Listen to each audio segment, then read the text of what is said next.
Bonjour à tous, c'est Arnaud ASMR et on se retrouve sur une vidéo que j'avais hésité à faire, une vidéo critique sur le film Justice League que j'ai vu maintenant il y a 2 semaines et à la base j'avais pas du tout prévu de faire cette critique, tout simplement parce qu'elle va être négative, contrairement à souvent.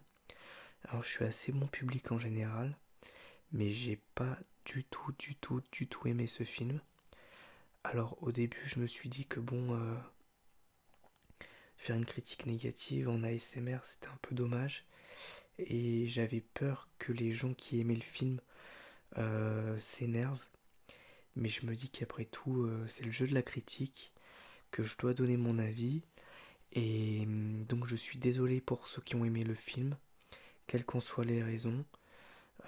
Comprenez bien que ce n'est que mon avis personnel lié aux attentes que j'avais du film et que vous êtes libre d'avoir l'avis que vous voulez et de me contredire, de ne pas être d'accord avec moi. Ce film se doit aussi, je pense, d'être pardonné en partie de par sa réalisation assez catastrophique, liée au fait que le premier réalisateur du film, ça a été Zack Snyder, et qu'il y a une partie qui a été retournée par la production et modifiée, et qu'il y a eu un nouveau réalisateur dans le monde de Josh Whedon, tout simplement parce que Snyder a dû quitter le plateau pour des raisons familiales dramatiques. Donc voilà. Du coup il y a eu deux réalisateurs avec deux visions différentes, des demandes de studio aussi. Si j'ai bien compris, en fait le plus gros problème vient que le studio a demandé à supprimer des éléments de la vision de Snyder, qui était assez intéressante et complexe comme à son habitude, comme c'était le cas avec Man of Steel ou Batman v Superman, pour en faire un film un peu plus tout public, familial, et plus proche d'un Avengers, avec plus d'humour et quelque chose de plus accessible. Et je trouve que vraiment ça rend le film beaucoup moins bon que ce qu'il aurait pu être. Et je pense que le film, comme il était prévu à la base par Snyder, devait être intéressant et j'aurais aimé le voir. Mais malheureusement, c'est pas ce qu'on a au final comme produit fini. Ça, c'est un petit peu dommage. C'est même très très dommage. J'espère qu'ils sortiront un Blu-ray dans le futur avec une version, une Zack Snyder Edition, je sais pas trop comment il l'appellerait, mais avec vraiment les images tournées par Snyder et quelque chose de différent de la vision actuelle. Parce qu'on sent, notamment au niveau du développement des personnages, au niveau de leur construction, qu'il y a beaucoup de choses qui ont été coupées, qui ont été enlevées, qu'il y a des passages dramatiques qui ont été modifiés pour rajouter un peu d'humour et casser cette ambiance dramatique. Et je pense notamment au personnage de Cyborg. On sent qu'il y a une vision de Snyder derrière qui était très sombre et qu'au final il y a beaucoup de choses qui ont été enlevées pour éviter de trop se concentrer sur le personnage et de trop plomber le film. Au niveau du scénario, j'ai pas trouvé ça très intéressant. Clairement, on est dans un mélange de Avengers 1 et Avengers 2. Alors Avengers 2 pour un petit peu l'endroit où ça se déroule, qui ressemble un petit peu à, je sais plus le nom, je crois que c'est la Sokovie. Et Avengers 1 pour le côté attaque d'aliens. Il y a un côté un petit peu Thor aussi avec le grand méchant, où j'ai pas vraiment compris si c'était au final un alien, un dieu, enfin c'est assez obscur et c'est pas très bien expliqué. Alors c'est peut-être moi qui ai pas très bien compris, mais bon, voilà. Et d'ailleurs ce méchant il est pas intéressant, pas charismatique, cliché, enfin vraiment on s'y attache pas du tout. Et donc voilà, au final, les méchants, les ennemis et le grand méchant du film sont assez peu intéressants. Et le scénario est vu et revu avec une histoire de cube cosmique, euh, un cube gardé par les humains, un par les Atlantes et un par les Amazones. Et si jamais le grand méchant récupère les trois, bah, c'est l'apocalypse sur Terre, quoi. Voilà. Donc rien de bien nouveau sous le soleil à ce niveau-là. Et au niveau des personnages, j'étais aussi très très très déçu par quasiment tous les personnages. Alors déjà Batman, je l'ai trouvé beaucoup moins intéressant que dans Batman v Superman. Alors forcément, il est plus optimiste, il veut monter une équipe de super-héros, mais il veut monter la Justice League, mais bon, au final, bof, pas très intéressant. Aquaman, bon, il est bien joué par Momoa, mais bon, pareil, pas un personnage très intéressant. En plus, on voit quasiment rien de ses pouvoirs, parce qu'en fait, tout simplement, quasiment toutes les scènes d'action se passent hors de l'eau, hormis un passage où on voit voilà, qu'il peut contrôler un petit peu l'eau.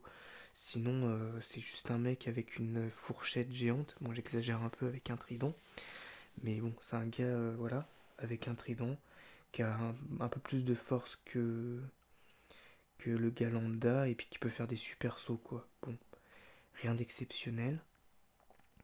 Wonder Woman, là où je l'avais trouvé plutôt intéressante dans son film éponyme, tout simplement parce qu'elle découvrait un peu le monde, elle était pleine de naïveté, puis en même temps d'idéalisme. Et là, j'ai trouvé que c'était un personnage assez plat et pas très bien joué. Donc assez déçu aussi. Bon, il y a un autre personnage qui arrive dans le film à un moment donné. Je vais pas en parler pour pas spoiler, même si on le voit sur certaines affiches, etc. Donc je vais rien en dire, parce que c'est une version sans spoil. Cyborg, on sent que ça pourrait être un personnage intéressant, et on a envie de s'y intéresser, mais encore une fois, on en sait finalement très peu. Alors est-ce que c'est fait pour un développement dans un futur film éponyme, un film seulement sur lui? Peut-être. En tous les cas, on sent qu'il est un petit peu sous-exploité, alors que pourtant, ça a l'air d'être un personnage intéressant. Et au final, le seul personnage que j'ai trouvé assez rafraîchissant et attachant, c'est le personnage de Flash. D'ailleurs, l'ensemble des blagues humoristiques qui ont plutôt marché avec moi, enfin oui, une blague est forcément humoristique, vous allez me dire, mais l'ensemble des blagues qui ont plutôt marché avec moi, des moments qui m'ont fait rire et un petit peu décalé du film, provenaient de Flash, et ça marchait bien, tout simplement parce qu'on sent que c'est un noob, contrairement aux autres qui ont beaucoup d'expérience, que lui, il découvre encore ses pouvoirs, il découvre ce que c'est d'être un super-héros, les responsabilités que ça implique, et tout le décorum, en fait, tout ce qui se passe autour. Et ça, c'est intéressant. Ou encore les blagues qu'il peut faire par rapport au fait qu'il a besoin de beaucoup manger, par rapport à sa super vitesse. Enfin bon, il y a pas mal de choses bien trouvées sur ce personnage-là. Et je suis curieux aussi de voir ce qu'ils vont en faire par la suite et comment ils vont le faire évoluer. Parce que, encore une fois, on sent qu'il y a un gros potentiel pour le personnage, mais que, encore une fois, il est sous-exploité. Alors, je pense que le fait que j'ai l'impression que tout est sous-exploité dans ce film est vraiment lié au fait que, au final, enfin, le seul personnage de ces cinq-là qu'on a déjà vu auparavant, c'est Batman. On l'a vu dans un film qui n'était déjà pas un film seulement axé sur lui, mais qui était axé sur lui et Superman. Et au final, Euh, on se dit que tous les autres, enfin, ils sont pas vraiment présentés parce qu'ils sont censés être déjà dans l'univers. Bah, s'il y a Wonder Woman qu'on avait déjà vu, mais tous les autres, ouais, sont pas présentés parce que on est censé déjà les connaître, mais du coup, on n'y est pas du tout attaché et la relation qu'ils créent entre eux, elle paraît vachement artificielle. Enfin, moi, elle m'a paru artificielle et j'ai l'impression que la relation d'amitié qui se crée entre eux, enfin de pseudo-amitié, elle est un peu rapide, quoi. Le film, il s'attarde sur très peu de choses, il nous balance énormément de, de scènes, d'informations mis bout à bout, mais il prend pas le temps du développement en fait. Et du coup, on a vraiment l'impression que le film aurait dû être beaucoup plus long, beaucoup plus intéressant, et qu'il a été coupé, mais façon bouchée, quoi. Vraiment un montage, une coupe pas terrible, avec en plus un sens de la transition catastrophique. On a l'impression qu'on passe d'un point A à un point B, qui a aucun lien entre l'un et l'autre. Enfin, c'est pas très bien fait, j'ai trouvé. Et j'avais l'impression qu'ils ont tourné plein de scènes, puis qu'ils ont collé toutes les scènes ensemble, mais qu'il n'y a pas vraiment de lien entre les scènes. Et voilà, la fin arrive de façon hyper brusque.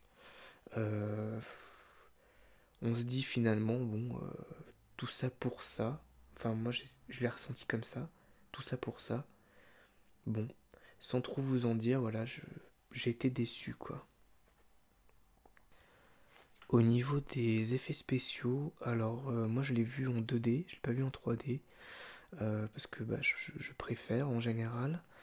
Est-ce que c'est pour ça que j'ai remarqué beaucoup de défauts? Je ne sais pas, mais en tout cas, déjà on sent les différences de plan et d'effets et de réalisation entre Snyder et Whedon. Vraiment, on sent que c'est pas du tout la même vision et qu'il y en a un qui pour le coup a une vraie vision de réalisateur, je parle de Snyder, et l'autre qui est un peu qui fait quelque chose de très générique quoi. Et en fait on sent la différence de plan et ça donc pendant tout le film c'est bizarre parce qu'on a l'impression que c'est comme s'il y avait deux films en un en fait. Et on sent la différence de vision des deux réalisateurs, donc ça c'est un peu gênant. Et ensuite, au niveau des effets spéciaux en tant que tels, j'ai trouvé qu'ils étaient assez catastrophiques. Je dirais que 80% des effets spéciaux que j'ai vus m'ont piqué les yeux. Il y a des moments où j'avais l'impression d'être sur PlayStation 3, sans vous mentir. Notamment une scène de bataille où on voit un peu, notamment entre les Amazones et le grand méchant. Et où je me suis dit, mais c'est pas possible, c'est super mal fait. Enfin, même le grand méchant, en fait, est fait par ordinateur et bah, il est moche, quoi. Et je crois que j'avais pas vu un personnage aussi mal fait au niveau animation depuis l'orque blanc du Hobbit, quoi. Enfin, franchement, les effets spéciaux sont mauvais, quoi. C'est assez étonnant parce que, bon, à part sur la fin de Wonder Woman, mais sur l'ensemble des autres films d'ici récents, c'était plutôt bon. Et encore une fois, est-ce que c'est lié à des choix de production, à la réalisation, je sais pas. Je sais pas du tout. Mais c'est pas terrible, quoi. Donc bon, à mes yeux, le scénario n'est pas bon, les personnages sont sous-exploités, l'humour n'est pas très bon, à part quelques blagues qui m'ont fait rire avec Flash notamment, mais la majorité de l'humour, je l'ai trouvé pas terrible. Les effets spéciaux sont mauvais. Euh, le rythme du film est mauvais aussi. Le montage est pas terrible. Enfin, peut-être la musique, et encore je m'en souviens plus trop. Ouais, vraiment très très déçu de ce Justice League.